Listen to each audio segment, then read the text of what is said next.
आज की जो क्लास है हमारी, ये क्लास है NTA UGC net social work 2022 का। और हम बात करने वाले हैं परिकल्पना यानी हाइपोथेसिस, उपकल्पना के बारे में हम लोग जिक्र करने वाले हैं। बेसिकली ये होता क्या है, प्रकल्पना, उपकल्पना, है ना। इन सभी चीज़ों को आप लोगों को जो है ध्यान रखना पड़ेगा और सभी की सभी चीज़ें जो है इसमें इम्पॉर्टेंट हैं, इसलिए इसको बहुत ध्यानपूर्वक आप लोग सुनिएगा और समझिएगा। परिकल्पना का अर्थ क्या होता है, इसको अगर हम बात करें, परि प्लस कल्पना। परि का मतलब क्या होता है, चारों ओर होता है, आप भली भांति तरीके से जानते हैं। और कल्पना का अर्थ होता है चिंतन से, आप इसको भी पता है, मैंने कल ये सब पढ़ा रखा है। इसको परिकलन, परिकल्पना, उपकल्पना, और अगर मैं बात करूं आप लोगों से तो इसी को ही प्रकल्पना भी कहा जाता है, प्रकल्पना भी कहा जाता है इसी को। ठीक है, बहुत सारे नाम हैं इसके और आप लोग इससे अच्छे से रूबरू होंगे ऐसी चीज़ों से। और यह किसी भी शोध या अनुसंधान कार्य प्रारंभ करने से पहले आप यानी शोधकर्ता को समस्या के संबंध में प्रतिमान के आधार पर पहले चिंतन कर लेना होता है। और इस प्रकार परिकल्पना का हम अनुमान लगाते हैं कि जिसका उपयोग शोध कार्य को आगे बढ़ाने के लिए किया जाता है। हम बिना उपकल्पना के एक भी कदम आगे नहीं बढ़ा सकते हैं।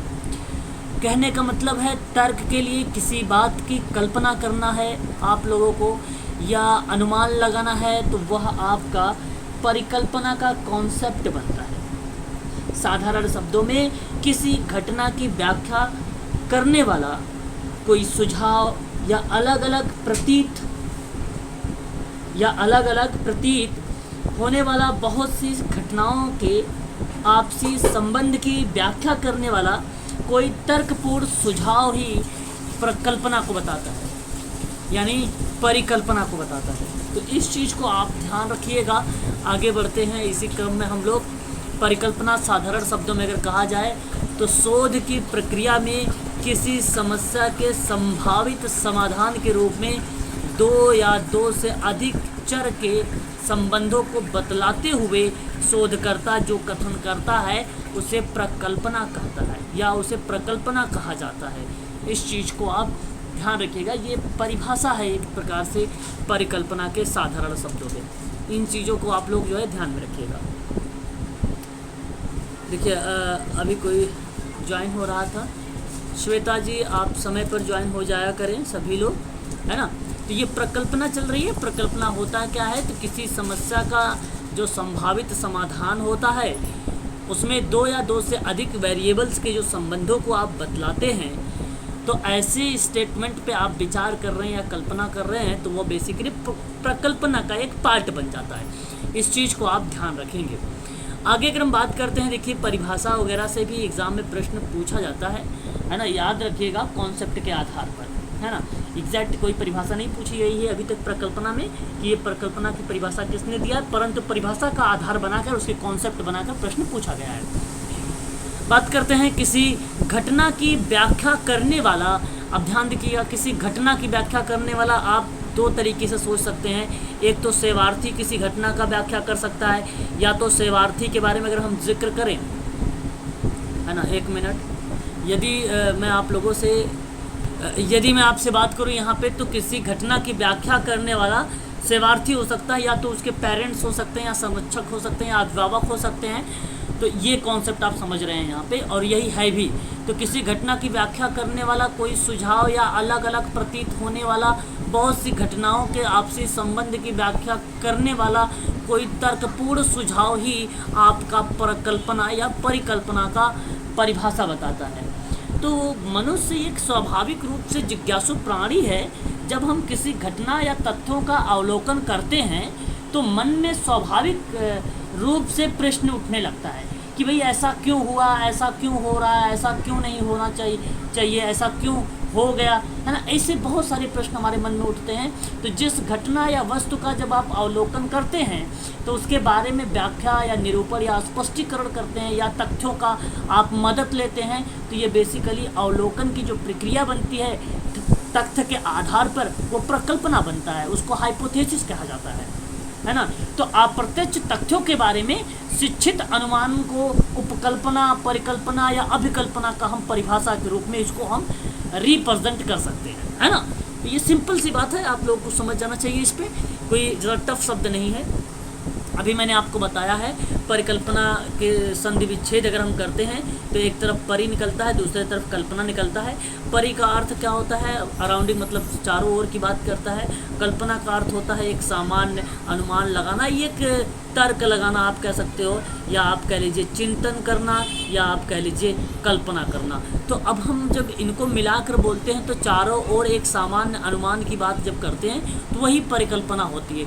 परंतु जब हम सोशल वर्क की पॉइंट ऑफ व्यू से बात करते हैं तो किसी संभावित समस्याओं का समाधान जब आप करते हैं दो या दो से चरों के बीच में, तो वो भी आपकी परिकल्पना का ही पार्ट बन जाता है। परिकल्पना जो होती है किसी भी अध्ययन को प्रारंभ करने से पहले बनाई गई योजना होती है। जैसे आप केस ग्रुप वर्क करते थे तो ग्रुप वर्क में ट्रेकर एक विद्वान है, उन्होंने अपना एक सिद्धांत दिया था, नियोजन का सिद्धांत दिया था। और नियोजित का जो सिद्धांत दिया था HP ट्रेकर महोदय ने, उनका कहने का मतलब यही था कि जब आप कोई ग्रुप वर्क करोगे तो आप उससे पहले कोई प्लानिंग बनाओगे, और ठीक उसी प्रकार से आप रिसर्च जब भी आप कोई एक्टिविटी करोगे या कोई परिकल्पना या किसी घटना के बारे में जानकारी या कल्पना करने की बात सोच रहे हैं या तर्क करने के बारे में सोच रहे हैं, तो उसके लिए आपको योजना बनानी पड़ेगी। भाई क्या वो तथ्य क्या है, किस तथ्य के बारे में आप जो है जानकारी लेना चाहते हैं, ठीक है। तो इस चीज़ को बोला जाता है किसी अध्ययन को प्रारंभ। अब कोई भी जो भी अध्ययन आप कर रहे हैं उसके परिप्रेक्ष्य में आपको प्लानिंग बनानी पड़ेगी। दूसरी बात अगर मैं आपसे बात करूँ तो परिकल्पना के द्वारा जो है किसी भी विषय के बारे में, देखिए ये बहुत इंपॉर्टेंट फैक्ट है आपके लिए, है ना। तो परिकल्पना किसी भी विषय अथवा समस्या के बारे में पूर्वानुमान लगाया जाता है और अध्ययन की योजना बनाई जाती है। अब देखिए क्या है कि किसी विषय अथवा समस्या के बारे में पूर्वानुमान लगाया जाता है। देखिए मैं एक चीज़ बता दूं आप लोगों को, यहाँ पे रिसर्च का जो टॉपिक है ये बहुत ही ईजी है, आप इसे टफ ना समझे। देखिए बात को बहुत अच्छे समझिए आप लोग, इसे टफ ना समझिए। UGC नेट में आप लोगों से हमेशा 5 से ज़्यादा एग्जाम में पेपर में क्वेश्चन पूछा ही नहीं गया है रिसर्च से। मैं बार बार रिपीट कर रहा हूँ, एक बार मेरी बात दोबारा से ध्यान से सुनिए। किसी भी क्वेश्चन पेपर को उठा लीजिए, किसी भी क्वेश्चन पेपर 2004 से लेकर 2021 तक के आप प्रश्न उठा लीजिए, 5 से ज़्यादा प्रश्न नहीं पूछे गए हैं रिसर्च में। परंतु उसी को आप फैक्ट मान के, फैक्ट ही उसकी अवधारणा को बनाया गया है। तो इसलिए ये जो इम्पोर्टेंट फैक्ट बता रहा हूँ तो ये आपको परिकल्पना को रिप्रेजेंट कर सकता है। परिकल्पना रिसर्च बहुत बड़ा टॉपिक है और मैं उन सभी पे चर्चा करूंगा आप लोगों से कि जो एग्जाम में प्रश्न बना सकते हैं। तो ये 3 पॉइंट जो है बहुत इंपॉर्टेंट है, मैंने प्रश्न भी इससे देखे हुए हैं एग्जाम में, तो मैं जब करवाऊंगा तो आपको याद भी दिलवाऊंगा कि देखो परिकल्पना का कौन सा कॉन्सेप्ट लेकर आया हुआ है यहाँ पर, उसके अवधारणा से प्रश्न बनाया गया है ना। कि किसी विषय अथवा समस्या के बारे में जब आप पूर्वानुमान लगाते हैं तो वही अध्ययन, आपकी योजना बनाने की जो क्रिया होगी वही परिकल्पना होगी। इस चीज़ को आप ध्यान रखिएगा। और सामाजिक अनुसंधान में परिकल्पना का विशेष महत्व है, इससे बढ़िया आप लोगों से बढ़िया कोई समझ ही नहीं सकता इसके बारे में, है ना। परिकल्पना का भाई सोशल रिसर्च में क्या होता है, परिकल्पना का विशेष महत्व है। जब तक कोई किसी तथ्यों के बारे में आप डीपली अध्ययन नहीं करोगे, चिंतन नहीं करोगे, तो फिर उसकी समस्या का समाधान कैसे करोगे आप। परिकल्पना बनाना तो इम्पोर्टेंट है ना, परिकल्पना बनाना तो इम्पोर्टेंट है में कि भाई ये समस्या क्यों हुआ, कैसे है, क्यों आया, क्यों नहीं हुआ, ऐसे क्या, मतलब घटनाओं को ऑब्जर्वेशन करना है, आपको अवलोकन करना है। तो इसी वही प्रक्रिया आपकी परिकल्पना कहलाती है। बस इतनी चीज़ें आपको ध्यान रखना है, ठीक है भाई। आवाज़ वगैरह क्लियर है ना, समझ में अभी आ रहा है आप लोगों को, बताइए जरा एक बार। हाँ चलो बहुत बढ़िया, समझ में आनी भी चाहिए। मेरे यहाँ से थोड़ा सा हो सकता है बैकग्राउंड अगर आवाज़ जा रही होगी तो आप लोग मुझे स्पष्ट बता दीजिएगा, क्योंकि मुझे पता नहीं चल रहा है कि आपके पास आवाज़ कैसी जा रही है मेरी, है ना। तो इसलिए मुझे बता दीजिएगा आप अवश्य से कि आवाज़ कैसी जा रही है। अच्छा अब हम बात करते हैं परिकल्पना को लेकर थोड़ी सी इसके बारे में चर्चा की कुछ विद्वानों ने कुछ परिभाषा दिया है, ठीक है। समाजशास्त्री विद्वान, देखो मैं सोशल वर्क पढ़ा रहा हूँ तो इसलिए मैं समाजशास्त्री के विद्वानों के बारे में ही बात करूँगा आप लोगों से, है ना। इस चीज़ को भी ध्यान रखिएगा आप लोग। तो यहाँ पे इनका कहना है उपकल्पना सामाजिक अनुसंधान में, ये मैं है, ठीक है, ना कि मैं, सत्य की खोज के लिए बनाई गई काल्पनिक एवं अनुभव एक रूपरेखा है जो सत्यता की जांच और खोज करती है या अनुसंधान का आधार स्तंभ होती है। तो देखिए ये विद्वान हैं, ठीक है। अगर मैं आपसे बात करूं तो ये एक विद्वान हैं जिन्होंने परिकल्पना के बारे में परिभाषित किया है, अगर हम इनके बारे में बात करें तो इनका स्टेटमेंट सिंपल से शब्दों में है। कहते हैं कि सत्य की खोज करना है, आपको काल्पनिक एवं अनुभव की रूपरेखा बनानी है, दृष्टिकोण बनाना है, यानी अनुभव आधारित। कहने का मतलब है कि आपको आइडिया लगाने हैं, इसमें विचार करने हैं, तर्क करने हैं और सत्यता की जांच और खोज करना है। बस ये चीज़ आप ध्यान रखिएगा यहाँ पर, ठीक है। तो मैं आपको बता दूं यहाँ पे देखो, सत्यता का मतलब होता है वास्तविकता को रिप्रेजेंट करने वाला। तो वास्तविकता वास्तव जी ने दिया है, श्रीवास्तव जी ने दिया है। ऐसे एक ट्रिक लगा लीजिए, सत्य की बात है जो भाई वास्तव में सत्य है ये बात, और वास्तव में सत्य बात ये तब होगी जब जांच और खोज सही तरीके से आप लोग करोगे, ठीक है। तो यहाँ पे इसे एक ट्रिक बना लीजिए, कीवर्ड्स बना के आप इसको याद रख सकते हो। अगर हम बात करते हैं लुंडबर्ग के बारे में, ये भी एक विद्वान है और इन्होंने उपकल्पना की एक सामाजिक एवं काम चलाऊ समाजीकरण है जिसकी सत्यता की परीक्षा अभी बाकी है। बिल्कुल प्रारंभिक स्तरों पर उपकल्पना कोई भी अनुमान, विचार, सहज ज्ञान अथवा कुछ और भी हो सकता है जो कि अनुसंधान का आधार बन सकता है। कहने का मतलब इनका ये था कि इनका कहना था कि भाई जो परिकल्पना है वो समाज में कोई एक काम चलाओ एक्टिविटी है और वो बेसिकली सामाजिकरण को रिप्रेजेंट करती है। और सामाजिकरण क्या होता है? सामाजिकरण वही होता है जो समाज के मानदंड होते हैं, जैसे रीति रिवाज हो जाएगा आपका, है ना, नियम कानून हो जाएगा आपका, है कि नहीं, धर्म हो जाएगा। ये प्रक्रिया जो कहलाती है एक सामाजिकरण का परिभाषा बताती है। तो इसी में बेसिकली सत्यता की परीक्षा जो है करना बाकी है। अब जाहिर सी बात है, सामाजिकरण को अगर देखा जाए पूर्ण रूप से तो अभी तक कोई ये नहीं है कि संपूर्ण रूप से सामाजिकरण के आइडेंटिफाई कर लिया है कोई विद्वान ने, ऐसा कुछ है। सामाजिकरण में विभिन्न प्रकार के लोग रहते हैं, उनकी हर एक व्यक्ति यूनिक होता है, इसलिए हर एक व्यक्ति अलग अलग बिहेवियर करता है। तो इसलिए समझना थोड़ा सा वहाँ पे वो हो जाता है, कठिन हो जाता है, कॉम्प्लेक्स हो जाता है एक प्रकार से। तो आप यहाँ पे कह सकते हो, सोच सकते हो कि लुंडबर्ग का कहना ये है कि अभी बाकी है, सत्यता की परीक्षा भी बाकी है। जितना तर्क करेंगे, जितना आप खोज करेंगे, विचार करेंगे, ज्ञान लेंगे, वो सारी चीज़ें आपकी कम ही रहेगी समाजकारी शोध में, समाज में भी और समाजकारी शोध में भी। तो जितना आप तथ्यों को खोजेंगे, जितना आप सर्च करेंगे, जितना आप चिंतन करेंगे, नए नए फैक्ट आते रहेंगे आपके मन में, है ना। तो इस तरीके की बात किसने कहा? लुंडबर्ग ने कहा। इस तरीके से आप याद रखिएगा, है ना। आगे बात कर लेते हैं एक और विद्वान के बारे में। गुड्डे हार्ट ने एक परिभाषा दिया था निदर्शन में और काफ़ी फेमस परिभाषा रही। ये MPPSC 23 जनवरी 2022 को एग्ज़ाम में प्रश्न में पूछ लिया गया था कि गुड्डे ने हार्ट ने क्या बोला था। इन्होंने कहा था जो समग्र निदर्शन है या समग्र जो जनसंख्या है, उन जनसंख्या का एक लघुत्तर भाग, एक छोटा सा हिस्सा जो है वो निदर्शन कहलाता है। ये बात इसी ने कहा है, इसी विद्वान ने, गुड्डे हार्ट ने कहा। देखो मैंने रिपीट भी कर दिया है ना, इसको ध्यान रखिएगा। लोगों की, समाज में लोगों की सक्रिय भागीदारी किसने बोला है? तो लोगों की सक्रिय भागी किसने बोला है, आप ध्यान रखिएगा। ये परिभाषा बोला है आपकी पिंकस और मिनहम ने, ठीक है। एक चीज़ और ध्यान रखिएगा, इसी के साथ साथ एक और परिभाषा एग्जाम में पूछी जाती है आप लोगों को अगर मैं बताऊँ तो। जैसे परिभाषा एक और है, देखो दिमाग से स्किप कर रहा है मेरे को, अभी मैं बताऊंगा आपको, ठीक है, माइंड में आ जाएगा। तो उपकल्पना जो है, इनका कहना है कि उपकल्पना एक बात का निर्णय करती है कि आगे क्या देखना चाहते हैं। कल्पना भविष्य की ओर देखती है या एक तर्कपूर्ण वाक्य है जिसकी परीक्षा भी की जा सकती है। ये सही लिखना चाहिए था यहाँ पे, यह सही भी सीख होती है और गलत भी सीख होती है। देखिए याद आ गया मुझे उस परिभाषा को। समाज और व्यक्ति दोनों अननोन श्रित होते हैं, ठीक है। समाज और व्यक्ति दोनों अननोन श्रित होती हैं।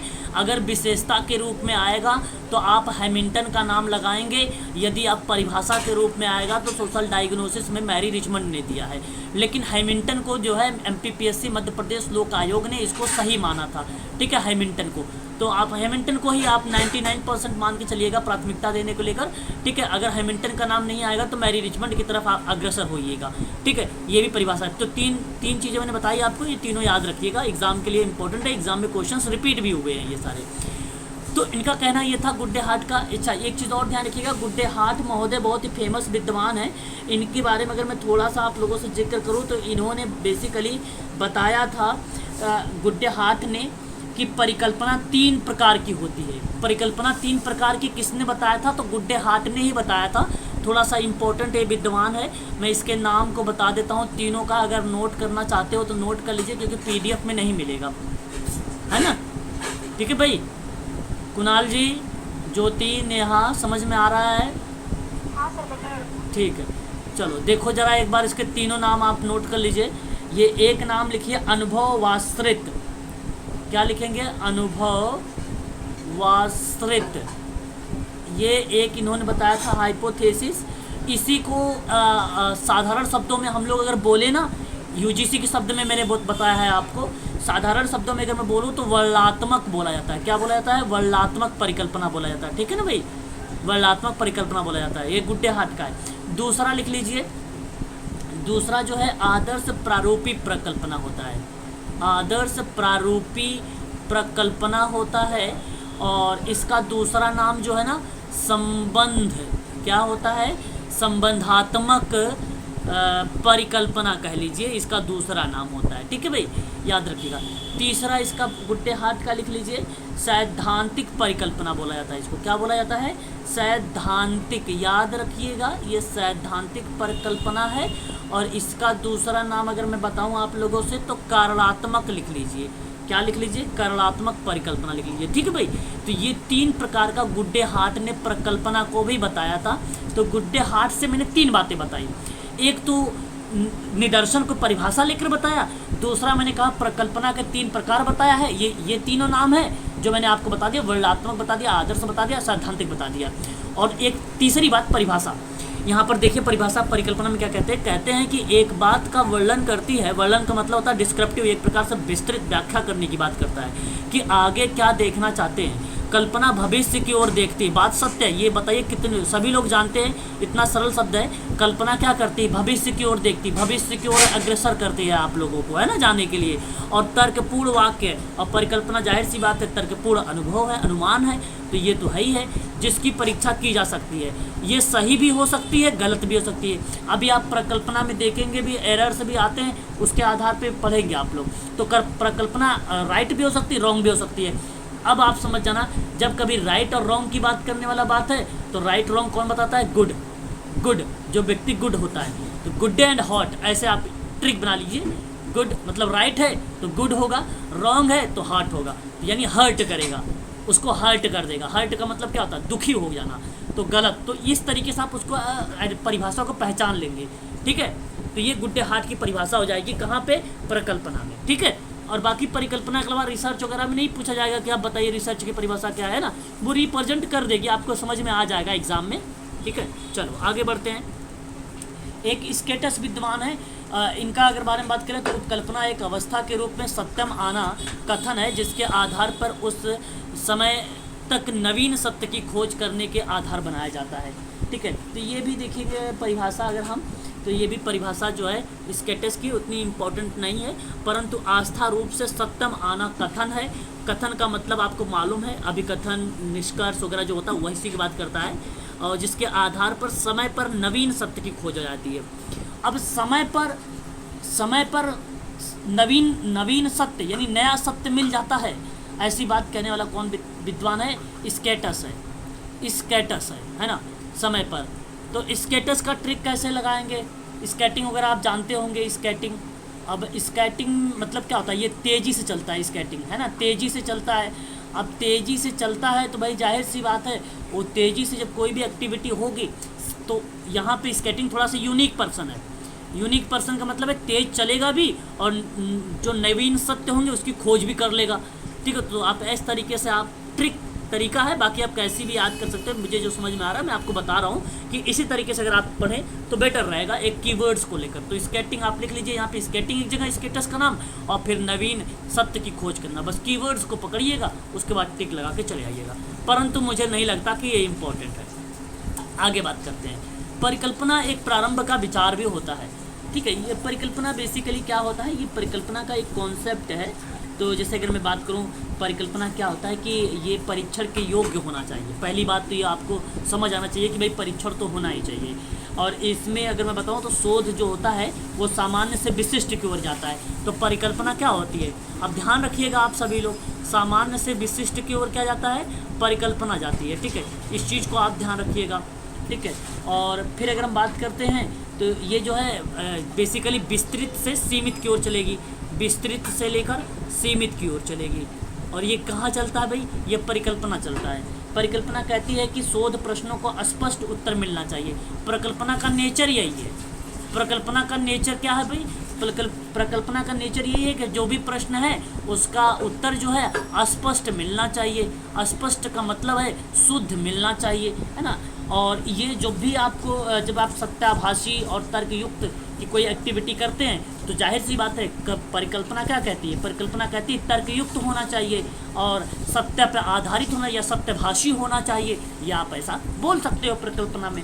तो इसी तरीके से उपकल्पना का एक प्रारंभ एक विचार ही होता है, एक चिंतन ही होता है, उसको प्रकल्पना या अनुमान का नाम दिया जाता है। और इसी पर किसी भी प्रस्तावित या अनुसंधान कार्यक्रम को आधारित किया जाता है, यानी रिसर्च का जो एक कार्यक्रम होगा उसी के बेस पर यह आधारित होगा। और इसके द्वारा जो है कारण परिणाम के संबंध स्थापित किए जाते हैं, है ना। याद रखने वाली बात तो ये भी आपके लिए है कि नहीं। देखिए परिकल्पना के बारे में अगर हम बात करें, जो ऊपर परिभाषा आप लोग देखे हैं उसी परिभाषा को मैं स्पष्टीकरण कर रहा हूँ आप लोगों से। तो आप देख रहे हैं परिभाषा के आधार पर ही कि कारण परिणाम के संबंध स्थापित हो जाते हैं और इससे किसी भी प्रकार के तथ्यों या घटनाओं को सिद्ध अथवा प्रमाणित किया भी जा सकता है। बात सत्य भाई, क्यों नहीं सत्य है, क्योंकि आप लुंडबर्ग की परिभाषा में क्या देख रहे थे, कह रहे थे कि उसकी सत्यता की परीक्षा अभी बाकी है ना। और अस्त्रों के उपकल्पना में अनुमान सहज ज्ञान और उस पर आधारित होगा। गुड्डे हाट ने क्या बोला था, कहा था तर्कपूर्ण वाक्य होना चाहिए। भाई ये सही भी हो सकता है, गलत भी हो सकता है। ऐसी कंडीशन क्या चीज़ें बताती है, तथ्यों की घटना सिद्ध भी हो सकती है आपको और सत्य भी हो सकती है। तो सिद्ध घटनाओं का सिद्ध अथवा प्रमाणित किया भी जाना चाहिए। तथ्य को प्रमाणित भी करना जरूरी है, जब तथ्य प्रमाणित ही नहीं होंगे तो काम कैसे होगा भाई, है ना। जांच करना है, सत्यता की खोज करनी है, ठीक है। काल्पनिक और अनुभव की एक रूपरेखा तैयार करनी होगी आपको। इस वास्तव में सत्यता की बात करने वाले श्रीवास्तव जी थे, है कि नहीं। अगर हम बात करते हैं तो यह अनुभव और मान्यताओं पर आधारित होता है, ये बात तो आप भली बात तरीके काल्पनिक और अनुभव की रूपरेखा तैयार करती है और ये बात श्रीवास्तव ने बोला है, बात सत्य है यहाँ पे। फिर इसकी व्याख्या के रूप में किसी सामाजिक समस्या और सामाजिक परिवर्तन के अध्ययन के लिए अधिक प्रयोग किया जाता है, बात ये भी ठीक है भाई, ठीक है। एक्सपेरिमेंट पर आधारित भी होता है ये सारी चीज़ें, है ना। तो ये बन जाता है। अब हम बात करेंगे उपकल्पना की कुछ विशेषताओं के बारे में। इंपॉर्टेंट चीज़ें ये भी है कि भाई विशेषताएं क्या बन सकती हैं। जरा एक बार मुझे आप लोगों से मैं सुनना चाहूँगा कि जरा मुझे बताएं विशेषताएं क्या हो सकती हैं। देखिए आपको बताता हूँ, ठीक है, ये भी सही है।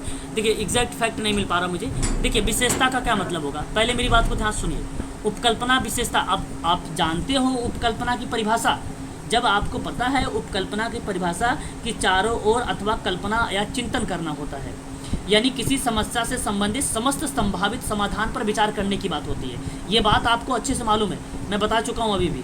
मैंने ये भी आपको बता दिया है कि परिकल्पना इस बात का वर्णन करती है कि हम क्या देखना चाहते हैं। परिकल्पना भविष्य की ओर देखती है और यह एक तर्कपूर्ण कथन है और यह वैधता की परीक्षा भी कर सकती है और यह सिद्ध भी करती है। यह सही भी सिद्ध हो सकती है और गलत भी हो सकती है। यह परिकल्पना की मैंने परिभाषा बताया था आपको। बेसिकली परिकल्पना का धारणा है तर्क वाक्य पर आधारित, ये परिकल्पना है।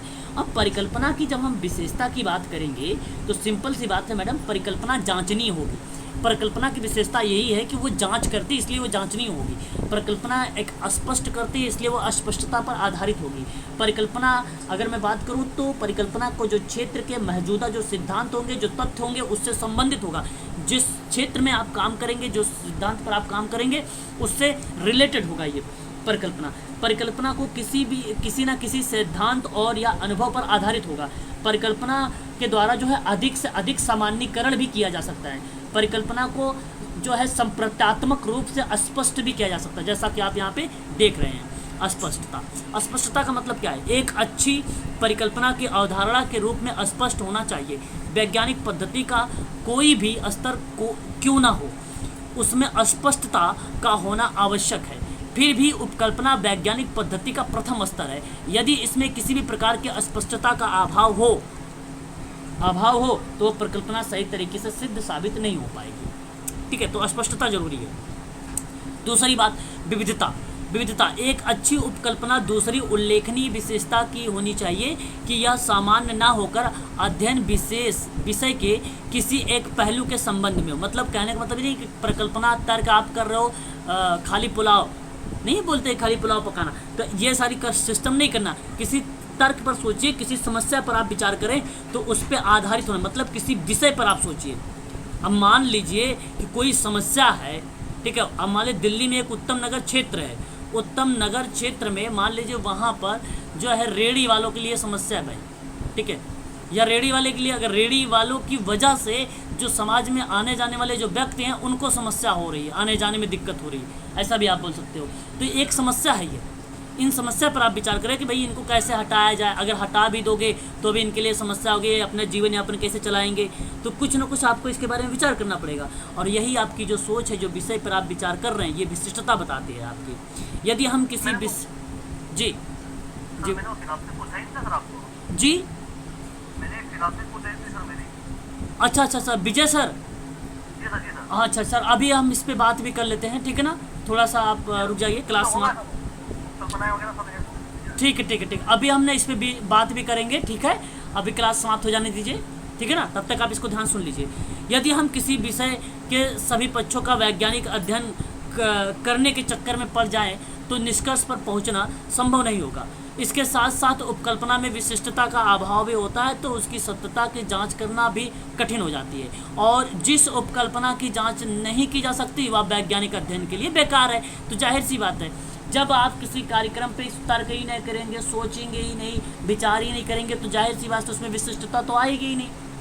मैंने आपको पहले बता दिया कि मनुष्य एक स्वाभाविक रूप से जिज्ञासु प्राणी है, और जब हम किसी घटना या तथ्यों का अवलोकन करते हैं तो हमारे मन में स्वाभाविक रूप से प्रश्न उठता है, भाई ऐसा क्यों हो रहा है, ऐसा क्यों हुआ, ऐसा क्यों नहीं होना चाहिए, ऐसा क्यों होगा, है कि नहीं। ऐसे प्रश्न हमारे मन में आते हैं तो हम घटना की वस्तुओं और अवलोकन के बारे में ऑब्जर्व करने लगते हैं, व्याख्या करने लगते हैं, उसका स्पष्टीकरण करने लगते हैं, तथ्यों की सहायता लेने लगते हैं, है ना। हम जांच करने लगते हैं, सिद्धांतों का प्रतिमान स्थापित करने लगते हैं, वैज्ञानिक अध्ययन करने लगते हैं।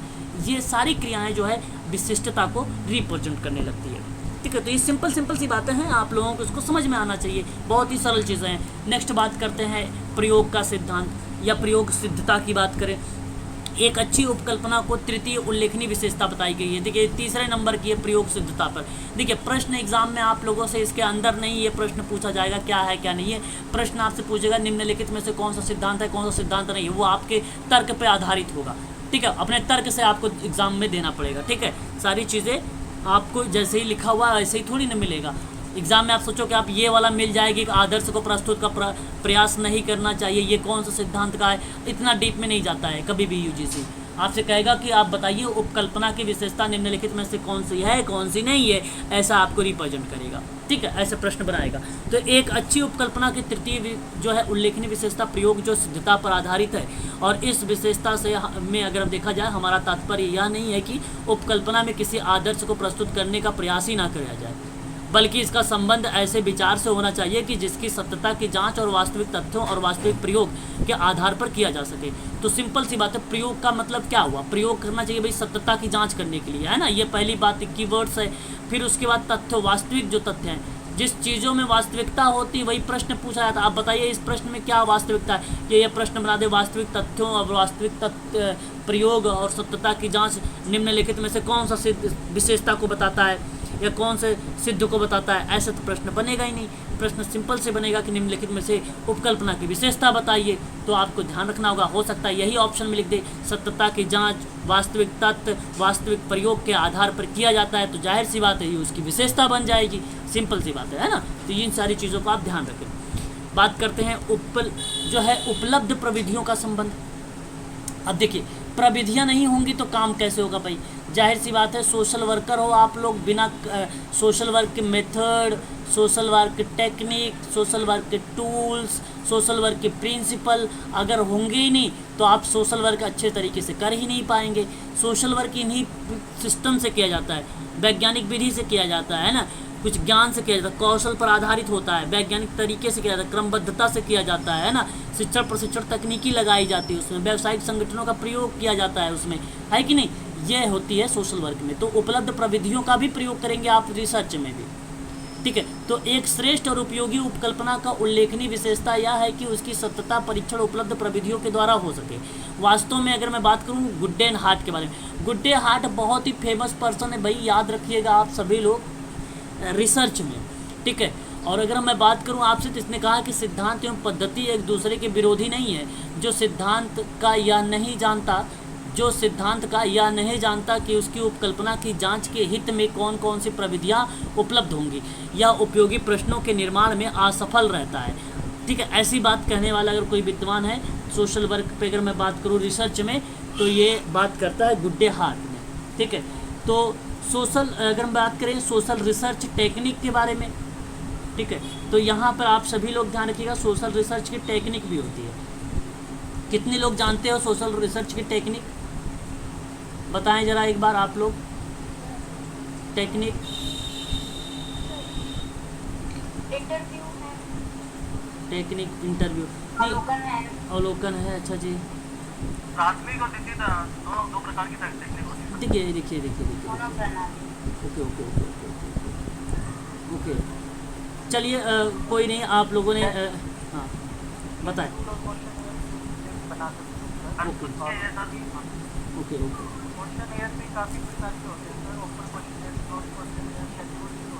ओके ओके, वेरी गुड, बहुत बढ़िया बहुत बढ़िया। ठीक है, अब यहाँ पे टेक्निक में आप प्रयोग क्या करते हैं, देखिए मैं जैसे बताया, प्रतिभागी अवलोकन करेंगे आप लोग। क्या बोलेंगे? प्रतिभागी अवलोकन करेंगे आप, है ना, ये इंपॉर्टेंट हो जाएगा। सर्वेक्षण आप करेंगे, ये आपके लिए इंपॉर्टेंट हो जाएगा। आप दस्तावेज करेंगे, रिकॉर्ड, दस्तावेज। अभी ये तो रिसर्च है ना, रिसर्च की टेक्निक क्या है? दस्तावेज नहीं रखेंगे तो फिर काम कैसे होगा? सर्वे नहीं करेंगे तो काम कैसे होगा? आप प्रतिभागी जो आप ऑब्जर्वेशन नहीं करेंगे तो काम कैसे होगा, है कि नहीं?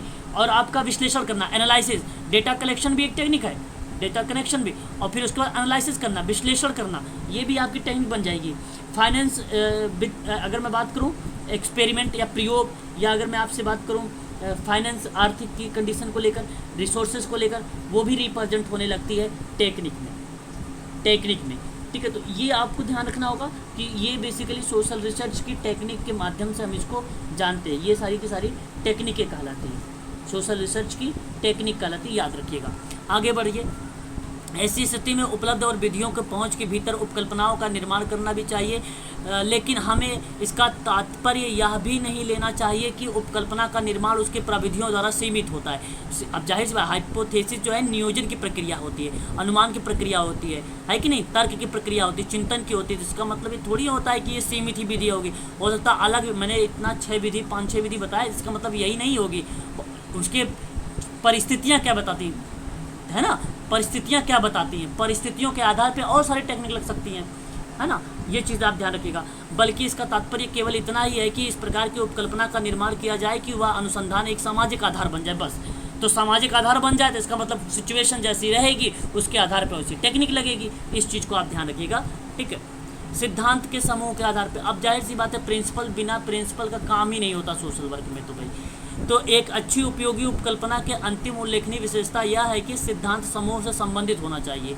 इसका तात्पर्य यह होता है कि उपकल्पना ऐसी होनी चाहिए जो संबंध क्षेत्र में किसी पूर्व स्थापित सिद्धांत के क्रम में हो, क्योंकि आज संबंध उपकल्पना की परीक्षा के विस्तृत सिद्धांतों के संदर्भ में नहीं किया जा सकता है। भौतिक विज्ञान में अगर अनुसंधान कार्य का पर्याप्त उन्नत स्तर तक पहुंचने का प्रमुख कारण यही है कि विभिन्न अनुसंधानकर्ता ने पूर्व सिद्धांत से संबंधित संक्षिप्त और स्पष्ट उपकल्पना का निर्माण करके छोटी छोटी समस्याओं को खोज करते रहते हैं। यही कारण है कि सिद्धांत समूह का सिद्धांत से रिलेटेड है। तो कहने का मतलब ये हुआ कि सिद्धांत होना ज़रूरी है, वो सिद्धांत ही आपको एक प्रकार से बताएगा कि ये इसकी हाइपोथेसिस की एक विशेषता है, इस चीज़ को भी आप जो है ध्यान रखिएगा हाइपोथेसिस के संबंध में, उपकल्पना की। चलिए आगे हम बात कर लेते हैं, और भी चीज़ें हमारे सामने आ सकती हैं अभी उपकल्पना के बारे में।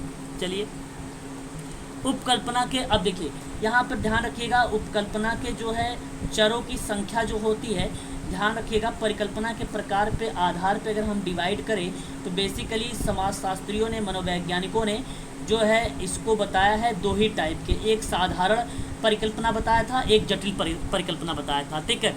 तो ध्यान रखिएगा साधारण परिकल्पना वो होती है जिसमें चरों की संख्या मात्र 2 हो, जिसमें चरों की संख्या मात्र 2 हो, वो साधारण परिकल्पना होगी।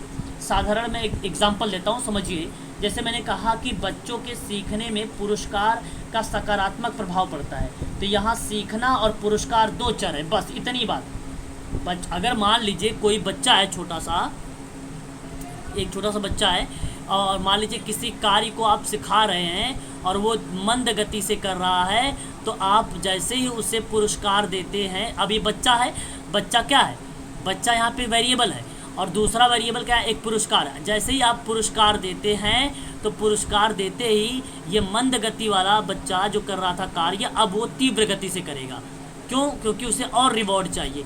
और इसी को देखकर क्लास में जितने भी बच्चे होंगे या समूह में जितने भी बच्चे होंगे, समुदाय में जितने भी लोग होंगे, वो सभी लोग कार्यों में तीव्रता ला देंगे। क्या ला देंगे? तीव्रता ला देंगे। तो कारण यही है कि पुरस्कार और बच्चा ये दो चर हैं और ये दो चर बनता है आपका साधारण एक परिकल्पना। तो एक टाइप का ये बन जाएगा परिकल्पना। एक तो इस तरीके का दिखेगा आपको। दूसरा आपको दिखता है जटिल। जटिल नाम से ही आपको पता चल रहा है कि जटिल का मतलब होता है दो या दो से अधिक चरों के बीच में यहाँ पे संबंध बताए जाएंगे, उनका अध्ययन किया जाएगा। सपोज मैंने कहा कि अंग्रेजी माध्यम के निम्न उपलब्धि के विद्यार्थियों को व्यक्तित्व हिंदी माध्यम के उच्च उपलब्धि के विद्यार्थियों की अपेक्षा अधिक परिपक्व होता है। इस परिकल्पना में हिंदी अंग्रेजी माध्यम निम्न उच्च उपलब्धि स्तर पर व्यक्तित्व के 3 प्रकार के वेरिएबल सम्मिलित किए गए। कहने का मतलब, एक तो सब्जेक्ट आपको शामिल किया गया अंग्रेजी, दूसरा आपका हिंदी। अब यहाँ पर 2 सब्जेक्ट हैं। अब अगर मैं बात करूँ, एक बच्चा जो इंग्लिश वाला है वो हिंदी नहीं सही तरीके से पढ़ पा रहा है और हिंदी वाला जो बच्चा है वो सही तरीके से इंग्लिश नहीं पढ़ पा रहा है, तो कारण यहाँ पे जटिल है, समस्याएं यहाँ पे जटिल है। ठीक है, समस्याएं यहाँ पे जटिल। अब बहुत सारे बच्चे अभी ऐसे हैं हमारे पास, है ना, आप देखते भी हैं। तो एक टाइप का ये बन जाता है आपका। ठीक है, याद रखिएगा। परिकल्पना के 2 प्रकार, एक नाम आता है जो है मैक्यूगन। मैक्यूगन एक विद्वान का नाम है, नोट कर लीजिएगा। मैक्यूगन एक विद्वान है, मैंने स्क्रीन पर लिख दिया है। मैक्यूगन सन 1990 में इन्होंने परिकल्पना के बताए थे 2 प्रकार। इनका एक प्रकार कहने का मतलब ये था कि भाई एक प्रकार होगा सार्वभौमिक परिकल्पना होगा, इनका एक कहने का मतलब था, और एक उन्होंने बताया था आपका अस्तित्वात्मक परिकल्पना था। अस्तित्वात्मक परिकल्पना था। अस्तित्व का मतलब होता है जैसे सीखने की प्रक्रिया में क्लास में कम से कम एक बालक ऐसा है पुरस्कार की बजाय दंड से सीखता है, तो ये जो दंड से बालक सीख रहा है उसको बोला जाता है अस्तित्वात्मक परिकल्पना। ठीक है, इस चीज़ को आप ध्यान रखिएगा। ये जो है, ये जो विद्वान है इसका नाम है मैक्यूगन। सन 1990 में इन्होंने कसौटी के आधार पे परिकल्पना का 2 प्रकार बताया था, और एक था सार्वभौमिक।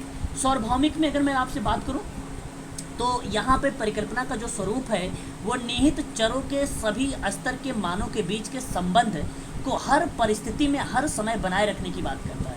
तो यानी पुरस्कार देने से सीखने की प्रक्रिया में तेजी आती है, और यही बात सार्वभौमिक कही गई थी जो मैंने अभी ऊपर बताया था आप लोगों को, वही सार्वभौमिक है। ठीक है, तो ये बन गया। बाकी मैंने 3 आपको बता दिया था। अब इसके बारे में क्या नाम है, गुड एंड हार्ट के बारे में, है ना, कि एक वर्णनात्मक होता है कि ना, वो डिस्क्रिप्टिव लिखा जाता है उसको अनुश्रवायित भी परिकल्पना भी कहा जाता है। एक संबंध के आधारित होता है, जहाँ पे अगर मैं आपसे बोलूँ कैथोलिक की अपेक्षा प्रोटेस्टेंट्स की अधिक आत्महत्या करते हैं कैथोलिक, तो ये आप एक बता सकते हो कि एक एग्जाम्पल है, ये एक प्रकार के संबंध में वहाँ पे संबंध बन रहा है।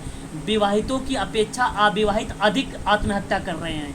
ठीक है, जो विवाहित की अपेक्षा जो अविवाहित लोग हैं वो अधिक हत्या कर रहे हैं, आत्महत्या कर रहे हैं। तो आत्महत्या करने मतलब ये संबंध बता रहा है यहाँ पर, है ना, कि एक दूसरे को रिलेट करके बता रहा है कि कौन कितना है कौन कितना नहीं है। तो ये बेसिकली संबंध परिकल्पना है, ये गुड्डे हार्ट का था। एक कारणात्मक परिकल्पना था उसका। कारणात्मक परिकल्पना के बारे में अगर हम लोग बात करें तो जैसे अगर मैं बात करूँ दुर्खिम की एक परिकल्पना में बताया गया था भाई कि किसी भी सामाजिक समूह में आत्महत्या का दर जो है अहम भाव की मात्रा के अनुसार परिवर्तन होता है। तो जाहिर सी बात है, जहाँ पे मानवीय जन्म क्षमता, संपदा, क्षेत्र, समुदाय, धर्म आदि का जो प्रभाव पड़ता है वो बेसिकली रीज़न बताता है। भाई रीज़न क्या है, जहाँ कारण देखने को मिल रहा है किसी चीज़ को, जैसे आत्महत्या अगर हुई है तो भाई कारण क्या था, तो वो कारणात्मक परिकल्पना बताता है। तो एक परिकल्पना इस टाइप का होता है। तो ये गुड्डे हार्ट ने बताया था। ठीक है, कहीं कहीं काम चलाऊँ परिकल्पना का भी नाम देखने को मिल जाता है हम लोगों को, परंतु बहुत कम एग्जाम में देखने को मिला है। तो ये गुड्डे हार्ट का ये, लेकिन बेसिकली उसने 3 ही टाइप का बताया था बस। ठीक है, इस चीज़ को आप ध्यान रखिएगा। आगे बढ़ते हैं। नाइट्रोजन का एक और बताए थे, उसको बता दीजिए। सर्वमान्य बताए थे और एक क्या बताए थे? जी, मॉन्टेग्यू ने इन्होंने कसौटी के आधार पर परिकल्पना को दो प्रकार बताया था। सार्वत्रिक, सार्वत्रिक का मतलब होता है सार्वभौमिक, तो सार्वभौमिक परिकल्पना एक था, और एक था अस्तित्वात्मक। क्या था? अस्तित्वात्मक। अस्तित्वात्मक। मैंने लिख दिया, देख लो स्क्रीन पर, देख लिया? जूम कर लो, स्क्रीन जूम करके देख लो। हाँ सर। ठीक, चलो आगे देख लीजिए। अब देखिए यहाँ पे प्रकल्पना के प्रकार के बारे में। अब ये प्रकल्पना इतनी इम्पोर्टेंट है कि आपके पार्ट ए, यूजीसी के पार्ट ए में देखने को मिलता है, प्लस में अगर मैं साथ ही साथ बात करूँ तो पार्ट बी में भी देखने को मिल जाता है, पार्ट बी में भी देखने को मिल सकता है। ठीक है, प्रकल्पना बेसिकली दो ही टाइप की यहाँ पर बताई गई कि प्रकल्पना यहाँ पे बताया गया तीन टाइप का। एक बताया गया कार्यकारी प्रकल्पना, एक बताया गया शून्य प्रकल्पना, एक बताया गया वैकल्पिक प्रकल्पना। कार्यकारी प्रकल्पना को WH बोला जाता है, जिसको वर्किंग हाइपोथेसिस कहते हैं, और शून्य प्रकल्पना को नल हाइपोथेसिस बोला गया, जिसको शून्य प्रकल्पना कहते हैं, और वैकल्पिक प्रकल्पना को अल्टरनेटिव हाइपोथेसिस बोला गया। ये चीज़ भी आप ध्यान रखिए। देखिए, अब हम जानेंगे कि कार्यकारी प्रकल्पना और शून्य प्रकल्पना होता क्या है। शोध की प्रक्रिया में किस प्रकार की प्रकल्पना का परीक्षण किया जा सकता है, ध्यान रखिएगा, very very most important, IMP important. आपसे एग्जाम में मैं प्रश्न बना दूँ, शोध की प्रक्रिया के दौरान इन तीन प्रकल्पना में आप बताइए किस प्रकल्पना का शोध के दौरान में परीक्षण किया जाएगा, तो आप बताना कार्यकारी प्रकल्पना का रिसर्च होता है और इस पर वही होता है, इस पर होता ही नहीं है, अल्टरनेट पे नहीं होता है, ध्यान रखिएगा। अब मैं बताऊं कैसे। देखिए, अगर वर्किंग हाइपोथेसिस अगर गलत हो जाती है, अगर ये गलत हो जाती है तो यहाँ पे नल हाइपोथेसिस बन जाती है। By the way, null hypothesis भी गलत हो जाए और वर्किंग हाइपोथेसिस भी गलत हो जाए तो आपको अल्टरनेट बन जाता है। यही कारण है कि कोई परीक्षण ही नहीं किया जाएगा, फिर इसके बाद डायरेक्ट भाई उसको सिद्ध साबित कर दिया जाता है, जैसा भी स्टेटमेंट होता है। तो यहाँ पे आप समझिए इतना केवल कि शोध की प्रक्रिया के दौरान में किस प्रकार की प्रकल्पना का परीक्षण किया जा सकता है या आवश्यकता होती है, तो कार्यकारी प्रकल्पना का होती है और एक शून्य प्रकल्पना की भी होती है। देखो, मैंने यहाँ पे दोनों नाम लिखे हैं, इसलिए एग्जाम में आपको एक ही नाम आएगा। बात को ध्यान से सुन लीजिए आप लोग, एग्जाम में आपको एक ही नाम आएगा, दोनों नाम नहीं आएंगे, याद रखिए आप लोग। अब यहाँ पे देखिए, कार्यकारी प्रकल्पना जिसको आप बोलते हो वर्किंग हाइपोथेसिस, क्या बोलते हो? Working hypothesis. वर्किंग हाइपोथेसिस अगर आपकी असत्य हो जाती है तो निर्माण हो जाता है शून्य प्रकल्पना का। अभी मैंने आपको बताया था, वर्किंग हाइपोथेसिस अगर गलत हो जाए तो तुरंत आपको कौन सा हाइपोथेसिस बन जाता है? नल हाइपोथेसिस बनना शुरू हो जाता है। बात स्पष्ट हो रही होगी सबको? बताइए। हाँ, आगे अगर बात करते हैं, यदि कार्यकारी प्रकल्पना असत्य है तब शून्य प्रकल्पना का निर्माण ही नहीं होगा। अब जाहिर सी बात है, वर्किंग हाइपोथेसिस अगर बन गया तो क्यों बनाना हमें नल हाइपोथेसिस? जाना ही नहीं हमें भाई। जितने आपको विजय सर, आप PhD कर रहे हैं, आप थीसिस वगैरह बना रहे होंगे, है ना?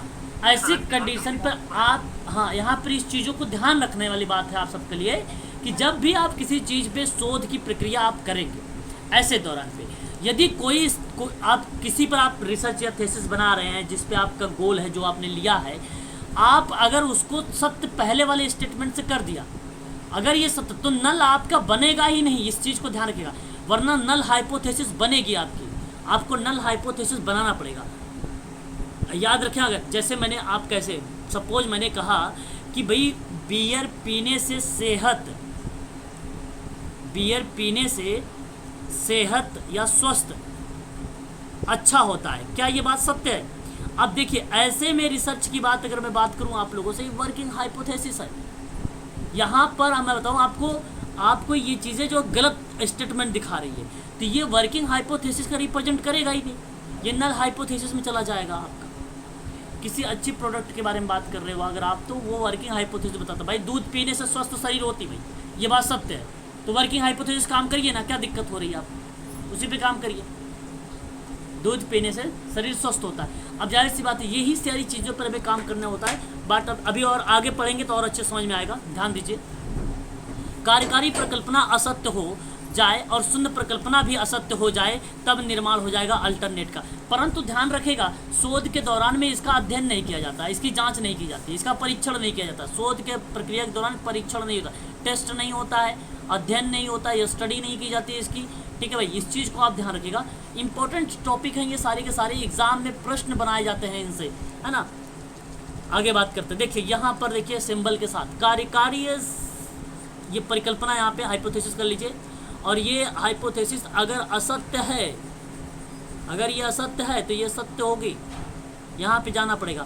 और बाय द वे ये भी सत्य हो जाए तो फिर आपको असत्य अल्टरनेट वैकल्पिक परिकल्पना का ही आपको लाभ। अब ये असत्य सत्य असत्य नहीं होती, ये भी आप ध्यान रखिएगा। किसी के मन में अगर ये विचार आ जाए अगर ये भी गलत हो जाए तो भाई ये गलत ही नहीं होगा, याद रखना आप लोग। ठीक है, तो ये ऊपर के दो ही में होता है भाई, जांच होता है, परीक्षण होता है। ऊपर कार्य वर्किंग हाइपोथेसिस में, नल हाइपोथेसिस में, इन्हीं में होता है जो भी होता है, बाकी में नहीं होता है। अब थोड़ा सा हम यहाँ पे जिक्र कर लेते हैं यह होता क्या है। देखिए रिक्त, रिक्त को क्या बोला जाता है? नल, नल हाइपोथेसिस। निरूपित प्रक्रिया में इसको अक्सर HO से रिप्रेजेंट किया जाता है। किससे? HO से रिप्रेजेंट किया जाता है। जब हम किसी विषय पर शोध अथवा अनुसंधान करते हैं तो हमें कई प्रक्रियाओं से गुजरना पड़ता है ताकि हम उस शोध या अनुसंधान के सभी तथ्यों की जांच परख कर उन तथ्यों का सत्य प्रमाणित कर सके। और सत्य प्रमाणित करने के लिए हमारे पास पर्याप्त सबूत प्रमाण होना आवश्यक होता है, जिसके आधार पर हम किसी शोध को तथ्यात्मक रूप से सत्य प्रमाणित कर पाएँ।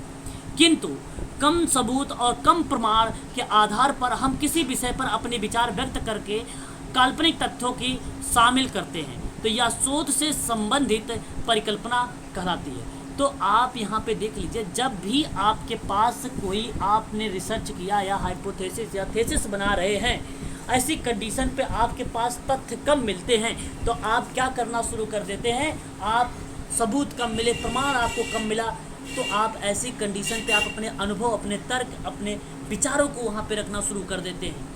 तो यही प्रक्रिया आपकी नल हाइपोथेसिस को निरूपित करने लगती है, जिसको H0 से इसको रिप्रेजेंट किया जाता है। H0 से रिप्रेजेंट किया जाता है, इसको आप ध्यान रखेंगे सभी के सभी लोग। नल हाइपोथेसिस को आप ध्यान रखिएगा। इसी अवधारणा को प्रोफेसर R.A. फिशर एक विद्वान रहे हैं जिन्होंने जांच पड़ताल के द्वारा उपकल्पना के परीक्षण के लिए इसका यूज किया था। तो शून्य उपकल्पना सूत्रीकरण अनुसंधान प्रक्रिया का एक महत्वपूर्ण चरण के रूप में जाना जाता है। इस प्रकार की जो हाइपोथेसिस होती है, हम यह मानकर चलते हैं कि चर यानी वेरिएबल्स जिनके संबंधों का अध्ययन किया जा रहा है वहाँ पर हम जिक्र करते हैं, उनके बीच कोई संबंध नहीं है तो हम वहाँ पर दूसरे शब्दों में उसको शून्य संबंध कहते हैं या शून्य प्रकल्पना कहते हैं। इस चीज़ को हम दूसरे शब्दों में भी रिप्रेजेंट कर सकते हैं या प्रस्तुत कर सकते हैं। नल हाइपोथेसिस कहते किसको हैं? तो यहाँ पे देख लीजिए, शून्य प्रकल्पना वैकल्पिक प्रकल्पना के प्रतिलोम है। ध्यान रखिएगा, प्रतिलोम का मतलब होता है उल्टा, जिससे हम यह कल्पना करते हैं कि दो या दो से अधिक चरों के बीच आपस में कोई भी संबंध नहीं है। इसी को हम क्या बोलते हैं? शून्य प्रकल्पना बोलते हैं। ऐसे H0 से प्रदर्शित करते हैं। देखो यहाँ पे 0 है, H0 ऐसे लिखा जाता है, याद रखिएगा, ये थोड़ा सा मिस्टेक हो गया है, H0 ऐसे लिखा जाता है। ठीक है, तो ध्यान रखिएगा, इसको प्रदर्शित किया जाता है H0 से। और यहाँ पे दो से अधिक आपस में संबंध वेरिएबल्स रहेंगे लेकिन आपस में संबंध नहीं बनाएंगे तो वो नल हाइपोथेसिस हो जाएगा, याद रखिएगा। जैसे अगर मैं कहूँ आप लोगों से कि सार्थक लड़के, सार्थक लड़कियाँ की जो है, सार्थक लड़के की अपेक्षा सार्थक लड़कियों का, ठीक है, जो है शैक्षिक स्तर देखा जाए तो निम्न है। ठीक है, निम्न है, तो यहाँ पे कोई संबंध नहीं हुआ, यहाँ पे कोई संबंध नहीं बना। जब संबंध नहीं बना तो जाहिर सी बात हो नल हाइपोथेसिस बन जाएगा। मेरी बात समझ में आई कि मैं दोबारा से रिपीट करूँ? बताओ। मैंने कहा आपसे कि भाई एक मान लीजिए बच्चे हैं, लड़के, सपोज लड़के जो है मैथ में अच्छे जो है मैथ में अच्छे अंक प्राप्त करते हैं, मैथ में अच्छे अंक प्राप्त करते हैं, परंतु लड़कियां मैथ में अच्छे अंक प्राप्त नहीं करती हैं। तो यहाँ पे देखिए संबंध की बात अगर मैं कर रहा हूँ तो कोई भाई ये क्या सत्य बात है? आप लोग जरा सोचिए एक बार, क्या लड़कियां मैथ में कम अंक प्राप्त करती हैं? बहुत सारी लड़कियां हैं जो इंजीनियर हैं, आप अच्छे तरीके से मालूम है आप लोगों को। तो ये नल हाइपोथेसिस का पार्ट है, यहाँ पे कोई संबंध ही नहीं बन रहा है।